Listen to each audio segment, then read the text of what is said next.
my God! The gaggery, the goopery, the gore, and the gumption of episode 3 of Drag Race UK. What a delicious episode of Drag Race it was. This week was the Design Week challenge, and as we all know, this is a challenge that really separates the queens from the ladies. It's a real sink or swim challenge. I really loved this episode, guys. This is like Drag Race at its most juiciest. It had everything that you want in a Drag Race episode. Laughs, emotion, sexual tension, twists, and another shock elimination.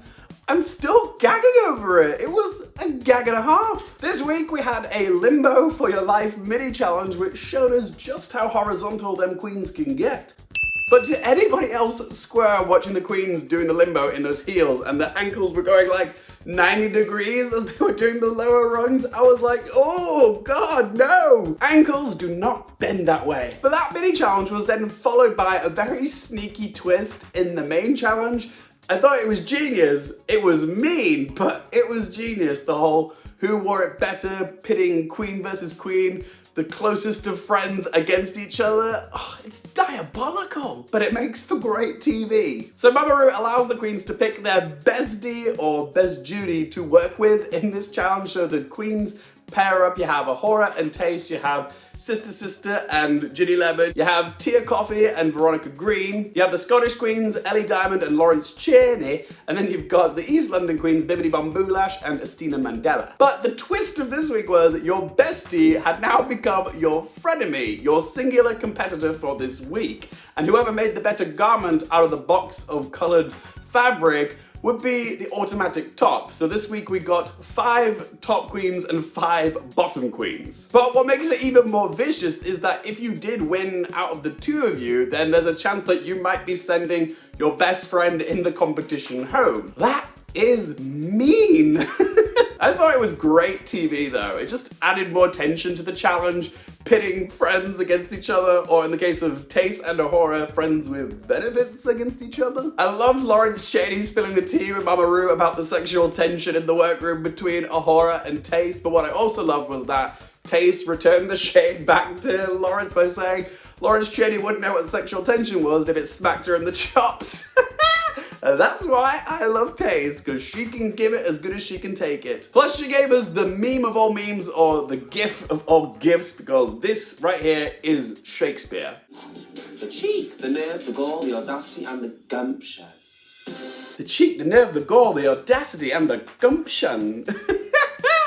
I freaking love that. I'm stealing that. Ginny Lemon had some great narrative this week when Ru challenged her to use padding, a corset, and tits, or as Chaney would say, tits, and go for a sexy look in this week's challenge. But this opened up some really heartfelt conversations about how she didn't feel comfortable in her own body, she didn't love herself. I think the word she used to describe herself was repulsive, and that's just really sad. She said she had a really hard time growing up. She wasn't living, she was surviving, and she also felt like a freak because she didn't really identify with either gender, which led to one of the most important conversations I think we've ever had in the workroom, regardless of America, Canada, UK, Drag Race. It was a nice conversation between Bimini, Bon-Boulash and Ginny Lemon about how they both identified as being non-binary, which essentially means you don't identify as either male or female.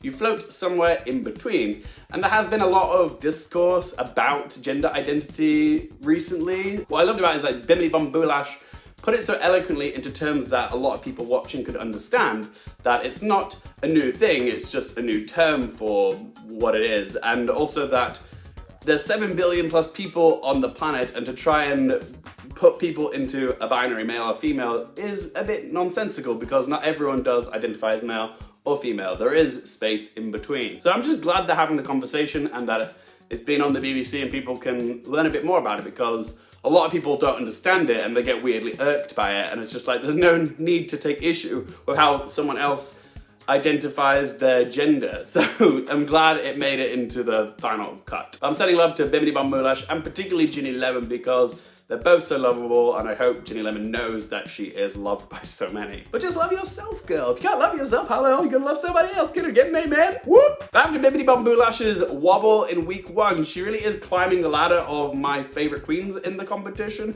and it doesn't hurt that she's an East London queen, so we're kind of neighbours. Whoop whoop. Although I'm just pointing out my own biasness there. So with the Who Wore It Better Design Challenge, the top 5 queens of the week were Ahura, Sister, Veronica Green, Bimini Bon-Boulash, and LArewnce Chaney. And the overall winner of the challenge went to LArewnce Chaney. Do I agree with these judging critiques? For the most, I do. I actually thought it was kind of neck and neck between LArewnce Chaney and Ellie Diamond. I thought they both looked good in gold. I think the reason LArewnce Chaney might have pulled ahead is because Ellie Diamond's was more of like a bodysuit, but I really like what she did to accessorize the look, the hair, the makeup, the jewelry, the beads coming off of her. She looked really well done. It was a very polished look. But I also do think that the producers want LArewnce Chaney to get quite far in the competition, so she is being favorited a little bit. What do you guys think? Do you think LArewnce Chaney is being favorited a little bit? Let me know in the comment section down below. And if you are enjoying this video, please do hit that like button. If you want more Drag Race content just like this, consider hitting subscribe. It was also kind of a toss-up for me as well with the pink team, which was Sister and Ginny Lemon.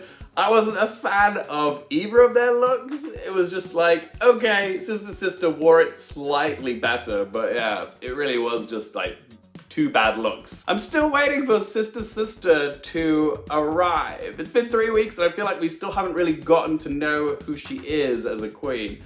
I know she's a bit quirky and kooky, but we haven't really gotten to know her on a deeper level yet. And I'm just like, when are we going to be wowed by Sister? I'm still waiting, looking at my invisible watch. Anyway, the bottom 5 queens of the week were Tayce, Ginny Lemon, Kofe, Estina Mandela, and Ellie Diamond. And I did agree with the judges that Tayce and Ellie Diamond's looks were the top of the bottom 5 queens. In fact, I would actually put Tayce and Ellie Diamond's looks above Veronica Green and Sister's looks. I thought they were just okay. Whereas Tayce's was quite fashion and Ellie Diamond's was well put together. It just wasn't as good as LArewnce Chaney's, apparently. But when it came to picking the bottom 2 queens for the lip sync, I was shooketh. I was utterly convinced Ginny Lemon was gonna be in the bottom 2 because she was getting all the edit this week. I thought, oh no, like she's getting her backstory in, so this is probably like their chance to like say goodbye to Ginny Lemon, blah, blah, blah. But yeah, she ended up being safe. And I wonder if it's because she took a risk with going with a sexy look, really going out of her comfort zone. I think maybe Rue respected her for doing that and gave her a pass for this week. But oh my God, the bottom 2 this week, Estina Mandela versus Kofe. And I know people aren't a huge fan of Kofe's looks, but she is just such a lovable person and she does deserve to be in the competition. But Estina Mandela won the first week's challenge and like she's so fucking fierce, legs for days, body yaddy and all that. So I was just like, there's no outcome here where I'm happy with who goes home because yeah, I love both of these queens. So yeah, it was brutal. The song this week was Don't Start Now by Dua Lipa. I love that song. And they both did a pretty good job of it.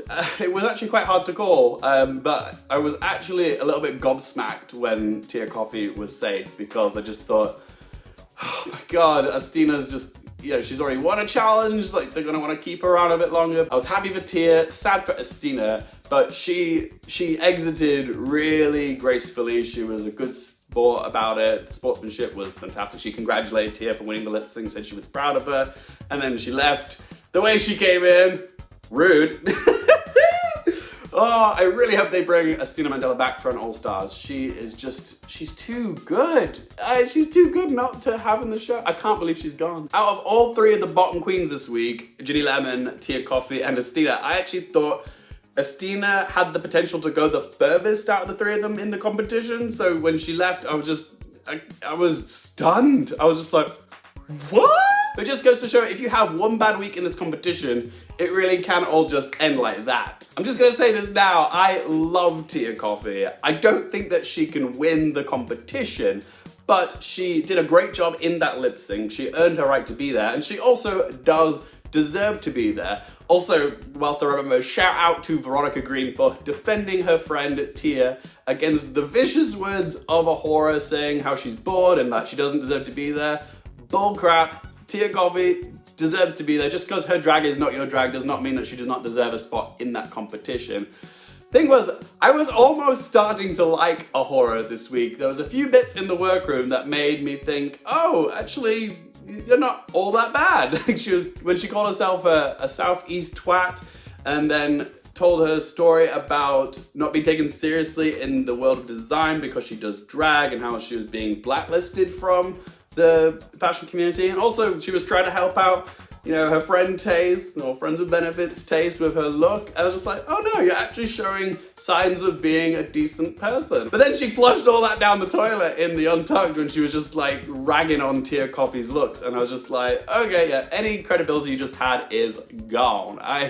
You are officially the villain of this season. I'm starting to think the reason she was blacklisted from the fashion community is not because she was misunderstood because she does drag, but more that she's just a grumpy, bitter, sour, arsey cow. And who would want to work with someone like that? But anyway, guys, those were my thoughts on episode 3 of Drag Race UK. Of course, it's just one bloke's opinion. I want to hear from you. What did you guys think of this episode? The drama, the gossip, the tea, the shocks. Let me know what you thought of it in the comment section down below. If you guys like this video, please hit that like button. If you want more movie, TV, Drag Race, and Oscars coverage, don't forget to click subscribe. If you want to follow me on any social media, Twitter, Instagram, or Letterboxd, it's all in that video description down below. And for more things related to movies, TV, and popcorn culture, I'm Luke Airfield, and I'll see you next time. Rude.